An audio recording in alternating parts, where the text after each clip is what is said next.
ಅಭ್ಯರ್ಥಿ ಗೆದ್ದಿದ್ದಾರೆ, ಜೀರಾಜ್ ಅವರು ಗೆದ್ದಿದ್ದಾರೆ, ಅದರಿಂದನೇ ಗೊತ್ತಾಗ್ತದೆ.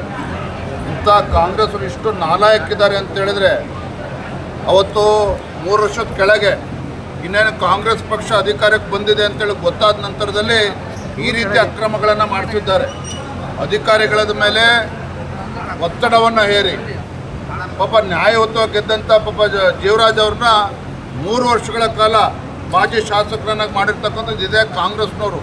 ಇವತ್ತು ಜನರಿಗೆ ಉತ್ತರ ಕೊಡಬೇಕಾಗಿದೆ, ಕ್ಷಮೆ ಕೇಳಬೇಕಾಗ್ತದೆ ಶೃಂಗೇರಿ ಕ್ಷೇತ್ರದ ಮತದಾರರ ಬಗ್ಗೆ. ಇವತ್ತು ಓಟ್ ಚೋರಿ ಅಂತ ಹೇಳ್ಕೊಂಡು ಜಗತ್ತಿನ ಮುಂದೆ ಇವರು ಬಂಡವಾಳ ಬಯಲಾಗಿದೆ, ದೇಶದ ಜನರ ಮುಂದೆ ಬಂಡವಾಳ ಆಗಿದೆ. ಓಟ್ ಚೋರಿ ಅಂತ ಹೇಳ್ಕೊಂಡು ಅಕ್ರಮ ಮಾಡ್ತಕ್ಕಂಥ ಅಪಕೀರ್ತಿ ಕೀರ್ತಿ ಕಾಂಗ್ರೆಸ್ ಪಕ್ಷಕ್ಕೆ ಕೊಡಬೇಕಾಗ್ತದೆ.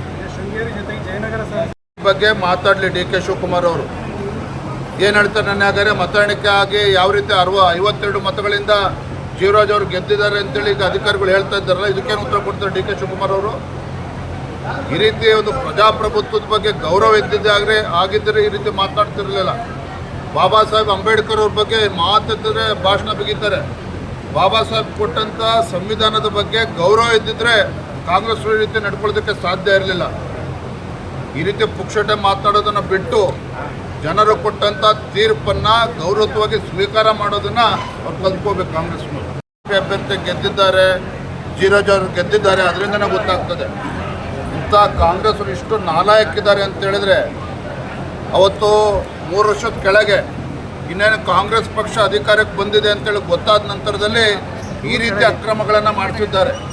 ಅಧಿಕಾರಿಗಳ ಮೇಲೆ ಒತ್ತಡವನ್ನು ಹೇರಿ ಪಾಪ ನ್ಯಾಯಯುತವಾಗಿ ಗೆದ್ದಂಥ ಪಾಪ ಜೀವರಾಜ್ ಅವ್ರನ್ನ 3 ವರ್ಷಗಳ ಕಾಲ ಮಾಜಿ ಶಾಸಕರನ್ನಾಗಿ ಮಾಡಿರ್ತಕ್ಕಂಥದ್ದು ಇದೇ ಕಾಂಗ್ರೆಸ್ನವರು.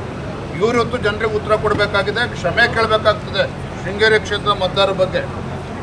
ಇವತ್ತು ಓಟ್ ಚೋರಿ ಅಂತ ಹೇಳ್ಕೊಂಡು ಜಗತ್ತಿನ ಮುಂದೆ ಇವರು ಬಂಡವಾಳ ಬಯಲಾಗಿದೆ, ದೇಶದ ಜನರ ಮುಂದೆ ಬಂಡವಾಳ ಆಗಿದೆ. ಓಟ್ ಚೋರಿ ಅಂತ ಹೇಳ್ಕೊಂಡು ಅಕ್ರಮ ಮಾಡ್ತಕ್ಕಂಥ ಅಪಕೀರ್ತಿ ಕೀರ್ತಿ ಕಾಂಗ್ರೆಸ್ ಪಕ್ಷಕ್ಕೆ ಕೊಡಬೇಕಾಗ್ತದೆ. ಶೃಂಗೇರಿ ಜೊತೆಗೆ ಜಯನಗರ ಬಗ್ಗೆ ಮಾತಾಡಲಿ ಡಿ ಕೆ ಶಿವಕುಮಾರ್ ಅವರು.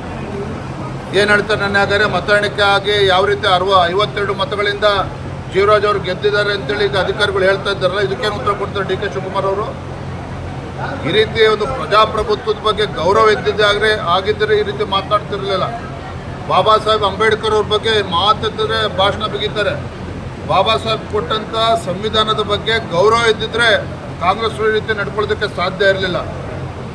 ಈ ರೀತಿ ಪುಕ್ಷಟೆ ಮಾತನಾಡೋದನ್ನು ಬಿಟ್ಟು ಜನರು ಕೊಟ್ಟಂಥ ತೀರ್ಪನ್ನು ಗೌರವವಾಗಿ ಸ್ವೀಕಾರ ಮಾಡೋದನ್ನು ಅವ್ರು ಕಲ್ತ್ಕೋಬೇಕು ಕಾಂಗ್ರೆಸ್ನವರು.